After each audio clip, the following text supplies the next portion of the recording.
नमस्कार साथियों। आज हम लोग मूल कर्तव्य पढ़ेंगे। मूल कर्तव्य जिनका उल्लेख संविधान के भाग 4A में और अनुच्छेद 51A में इसका वर्णन किया गया है ना। मूल कर्तव्यों का उल्लेख कहाँ कहाँ पर है, तो एक तो है भाग 4A के अंदर। इसके अलावा अनुच्छेद की बात करें तो 51A अनुच्छेद जो है, इसमें मूल कर्तव्यों का क्या किया गया है, उल्लेख किया गया है। तो क्या पहली बात ये आती है कि क्या मूल कर्तव्य जो है ये मूल संविधान में मौजूद थे, तो बिल्कुल नहीं थे, है ना। मूल कर्तव्य जो है ये हमारे जो मूल संविधान था उसमें शामिल नहीं थी। भारतीय संविधान में जो मूल कर्तव्य है ये रूस के संविधान से प्रेरित है। कहाँ के संविधान से प्रेरित है, तो सर ये रूस का जो संविधान है वहां से प्रेरित है। सरदार स्वर्ण सिंह समिति का होता है गठन। और स्वर्ण सिंह के बारे में थोड़ा सा हम लोग जानकारी देख लेते हैं। तो सरदार स्वर्ण सिंह जो है ये 1952 को राज्यसभा में सांसद बनते हैं। सरदार स्वर्ण सिंह जो है ये राज्यसभा में सांसद कब बनते हैं, तो सर ये बनते हैं 1952 को। ठीक है।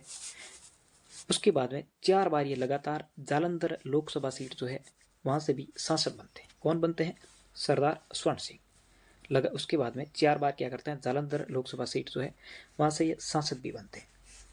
नेहरू सरकार से लेकर के इंदिरा गांधी सरकार तक सबसे लंबे समय तक ये कैबिनेट मंत्री के पद पर रहने वालों में से एक थे, है ना। नेहरू सरकार से लेकर के इंदिरा गांधी सरकार तक ये रक्षा मंत्री के तौर पर लंबे समय तक कैबिनेट मंत्री के रूप में रहने वालों में से एक थे। अब ये जो स्वर्ण सिंह समिति थी इसके सदस्य कौन कौन थे, तो जैसे कि एक सदस्य था SS रॉय। इनको थोड़ा ध्यान से देखेंगे क्योंकि ऐसा प्रश्न पूछ लिया जाता है कि सरदार स्वर्ण सिंह समिति जो है उसमें सदस्य कौन कौन थे। तो एक बार सरसरी नजर हम लोग मार लेते हैं। जैसे कि एक थे SS रॉय, फिर है VN गॉडगिल, फिर है BU बनर्जी, फिर है DP सिंह, फिर है CM स्टीफन,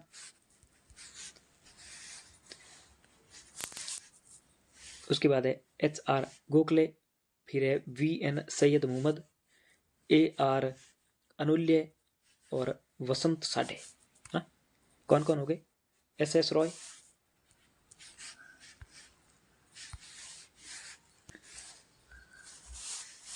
है ना।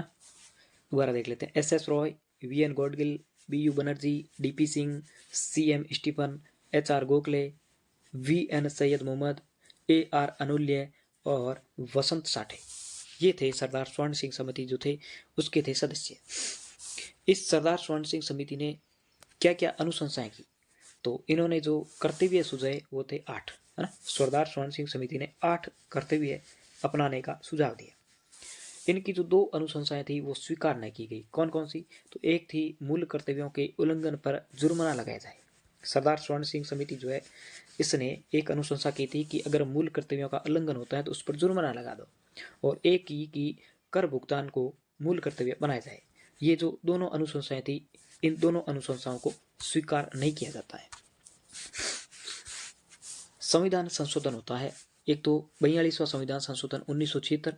इसके तहत मूल कर्तव्य जोड़े जाते हैं। जैसे कि हमने अभी पढ़ा था ना कि मूल संविधान में जो मौलिक कर्तव्य शामिल नहीं थे, तो अगर मूल संविधान में शामिल नहीं थे तो ये कब जोड़े गए, तो सर ये जोड़े गए थे 1976 को 42वें कॉन्स्टिट्यूशनल अमेंडमेंट के माध्यम से। और कितने मूल कर्तव्य जोड़े गए, 10 मूल कर्तव्य जोड़े गए थे।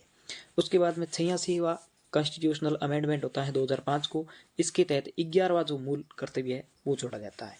और अभी वर्तमान में पूछ ले कितने मौलिक कर्तव्य है, तो अभी मौलिक कर्तव्यों की जो संख्या है वो है 11, है ना। 10 तो जोड़े गए थे 42वें संविधान संशोधन के माध्यम से, और 11वां जोड़ा गया 86वें संविधान संशोधन के माध्यम से। मूल कर्तव्यों की विशेषताएं देख लेते हैं, क्या क्या विशेषताएं। तो यह केवल भारतीय नागरिकों के लिए लागू है, ये विदेशियों के लिए लागू नहीं, है ना। मूल कर्तव्य जो है ये केवल और केवल भारतीय नागरिकों के लिए लागू है, ये विदेशियों के लिए लागू नहीं है। ये न्यायालय के द्वारा प्रवर्तनीय नहीं है, लेकिन विधि निर्माण और संविधान की व्याख्या में ये सहायक जरूर है। आपसे पूछ लेंगे कि ये न्यायालय के द्वारा प्रवर्तनीय है, तो हम लोग बता देंगे कि सर नहीं है, लेकिन विधि निर्माण और संविधान की व्याख्या में ये सहायक है। अगर उल्लंघन होता है तो जुर्माना नहीं लगता है, परंतु संसद जो है विधि निर्माण के द्वारा ये काम कर सकती है ना। उल्लंघन पर अभी जुर्माना नहीं लगता है, लेकिन संसद जो है ये विधि निर्माण करके ये लागू भी कर सकती है। कर्तव्य दो प्रकार के होते हैं, एक होते हैं नागरिक कर्तव्य, एक होते हैं नैतिक कर्तव्य, है ना। मूल रूप से कर्तव्य कितने प्रकार के होते हैं? दो प्रकार के, एक नागरिक होते हैं तो दूसरे होते हैं नैतिक कर्तव्य। कौन कौन सी कर्तव्य है ये देख लेते हैं।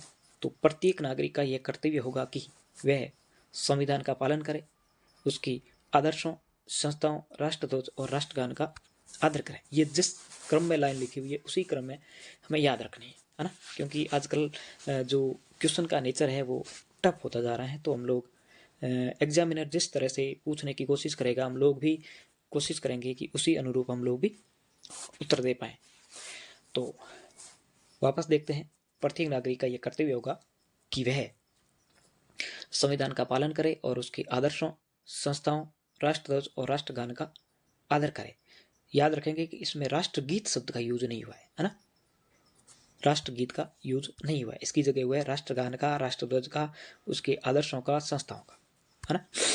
संविधान की प्राप्ति के लिए दूसरा मौलिक कर्तव्य जो है वो है संविधान की प्राप्ति के लिए हमारे राष्ट्रीय आंदोलन को प्रेरित करने वाले महान आदर्शों को हृदय में संजोए रखें और उनका पालन करें, है ना। स्वतंत्रता की प्राप्ति के लिए हमारे राष्ट्रीय आंदोलन को प्रेरित करने वाले महान आदर्शों को हृदय में संजोए रखें और उनका पालन करें। तीसरा जो मौलिक कर्तव्य हुआ है भारत की संप्रभुता, एकता और अखंडता की रक्षा करें तथा उसे अक्षुण्ण बनाए रखें। उसके बाद है चौथा मौलिक कर्तव्य देश की रक्षा करें एवं आह्वान किए जाने पर राष्ट्र की सेवा करें। पांचवा है भारत के सभी लोगों में समरसता और समान भ्रातृत्व की भावना का निर्माण करें, जो पंथ, भाषा, प्रदेश व वर्ग पर आधारित सभी भेदभावों से परे हो तथा ऐसी प्रथाओं का त्याग करें जो महिलाओं के सम्मान के विरुद्ध हो। अगला जो मौलिक कर्तव्य 6 नंबर का वो है हमारी सामाजिक संस्कृति की गौरवशाली परंपरा का महत्व समझे और उसका परिरक्षण करे, है ना। हमारी सामाजिक संस्कृति की गौरवशाली परंपरा का महत्व समझे और उसका परिरक्षण करे। सातवां मौलिक कर्तव्य है प्राकृतिक पर्यावरण, जिसके अंतर्गत वन, झील, नदी और वन्य जीव सम्मिलित है, की रक्षा करे, उनका संवर्धन करे और प्राणी मात्र के प्रति दया भाव रखे।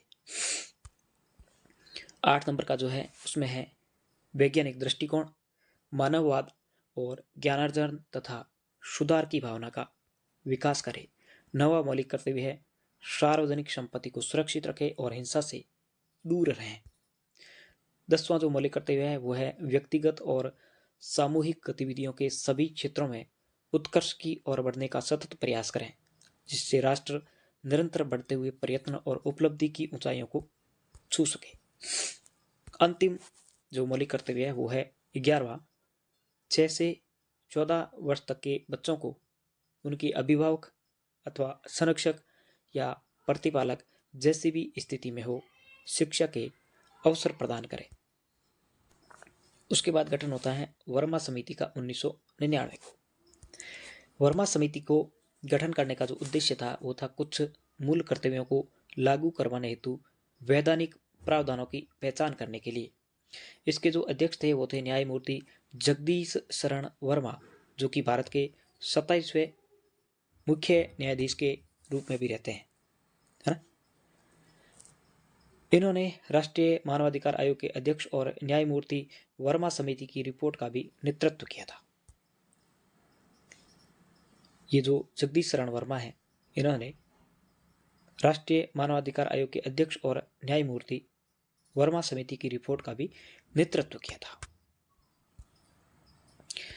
इस समिति ने क्या किया कि मौलिक कर्तव्यों के कार्यान्वयन हेतु जो मौजूद कानून है उनकी पहचान भी की थी। वर्मा समिति की सिफारिशें क्या क्या थी? इसकी सिफारिश थी कि पाठ्यक्रम में मौलिक कर्तव्यों को शामिल करें, स्कूल कॉलेजों में जागरूकता बढ़ाएं, मौजूदा कानूनों का उपयोग और प्रवर्तन करें, जैसे राष्ट्रीय सम्मान अधिनियम, नागरिक अधिकार अधिनियम आदि। ईमानदारी, पारदर्शिता, जवाबदेही और जनहित को मूल मूल्य बनाना, नेताओं अधिकारियों को कर्तव्यों के पालन का उदाहरण प्रस्तुत करना चाहिए। कोई नया दंडात्मक कानून नहीं, नैतिक बल, शिक्षा और मौजूदा कानूनों के प्रभावी उपयोग पर ध्यान केंद्रित करें। ये सिफारिशें थी वर्मा समिति की 1999 में।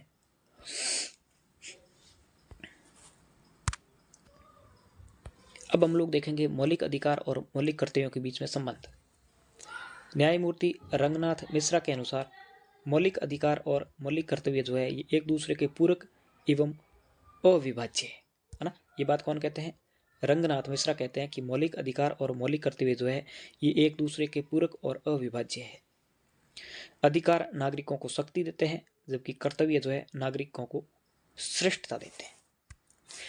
न्यायपालिका के कुछ उदाहरण देख लेते हैं, जैसे कि रंगनाथ मिश्रा समिति 2007।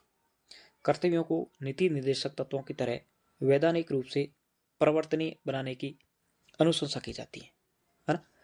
रंगनाथ मिश्रा समिति 2007 में कर्तव्यों को डीपीएसपी की तरह वैधानिक रूप से प्रवर्तनीय बनाने की अनुशंसा करती है। रमेश थापर बनाम मद्रास का 1950 और इंदिरा गांधी बनाम राजनारायण 1975, इसमें सुप्रीम कोर्ट ने कहा कि स्वतंत्रता का उपयोग उत्तरदायित्व और अनुशासन के साथ दोबारा देख लेते हैं। रमेश थापर बनाम मद्रास राज्य और इंदिरा गांधी बनाम राजनारायणवाद जो आता है, इसमें सुप्रीम कोर्ट ने कहा कि स्वतंत्रता का उपयोग उत्तरदायित्व और अनुशंसा के साथ हो, अतः कर्तव्य लोकतंत्र की सेहत के लिए अनिवार्य है। मौलिक कर्तव्यों का क्या क्या महत्व है? यह नागरिक अनुशासन, सार्वजनिक नैतिकता और सामाजिक चेतना को बढ़ावा देते हैं। राष्ट्रीय एकता और अखंडता मौलिक अधिकारों के ये पूरक है। कर्तव्य अधिकारों को अराजक बनाने से रोकते हैं, है ना। कर्तव्य क्या करते हैं? तो ये अधिकारों को अराजक बनाने से रोकते हैं। मौलिक कर्तव्यों की आलोचना भी की जाती है। किस रूप में की जाती है? तो एक तो है इसकी अपरिवर्तनीयता, अर्थात पालन न करने पर कोई दंड नहीं दिया जाता है। उदाहरण के लिए कूड़ा फैलाना, राष्ट्रगान के समय न खड़े होना, सामान्यतः इस पर कार्यवाही नहीं की जाती है। दूसरा एलिगेशन लगाया जाता है कि इसकी भाषा अस्पष्ट है, जिससे महान आदर्श, जिज्ञासा की भावना जैसे व्यक्तिपरक शब्दों का प्रयोग हुआ है, जिसकी व्याख्या करना कठिन है। नागरिकों पर एक पक्षपात, क्योंकि यह केवल नागरिकों पर दायित्व है, राज्य पर इसका कोई भी दायित्व नहीं है। दुरुपयोग की संभावना रहती है। क्यों? क्योंकि असहमति होने पर असहमति दबाने में इसका उपयोग संभव है। दुरुपयोग की संभावना किस रूप में रहती है? जैसे कि कोई असहमत है तो उसकी असहमति दबाने में इसका उपयोग संभव है। जैसे राष्ट्रगान पर न खड़े होने पर गिरफ्तारी की जा सकती है। इसके अलावा जन जागरूकता का भी अभाव है। इस रूप में मौलिक कर्तव्य जो है इसकी की जाती है आलोचना। तो यहीं पर हमारे मौलिक कर्तव्य कंप्लीट होते हैं। और आप ये विश्वास मान के चलिएगा कि मौलिक कर्तव्य से अगर क्वेश्चन पूछा जाएगा तो इससे अधिक आगे जाने की कोई गुंजाइश नहीं है। तो आप लोग इस वीडियो को ज़्यादा से ज़्यादा लाइक करें, शेयर करें और सब्सक्राइब करें। जैसे जैसे हमारे सब्सक्राइबर बढ़ते जाएंगे और वैसे वैसे हम लोग जो वीडियो की क्वांटिटी है वो बढ़ाते चलेंगे। और आप लोगों के लिए ये सीरीज़ बहुत ही महत्वपूर्ण साबित होगी। अगर आप लोग इसको 2 से 3 बार देख लेते हैं हर वीडियो को, तो फिर आप लोगों के ये कंठस्थ हो जाएगा और एग्ज़ाम में आप अच्छा कर पाएंगे। धन्यवाद।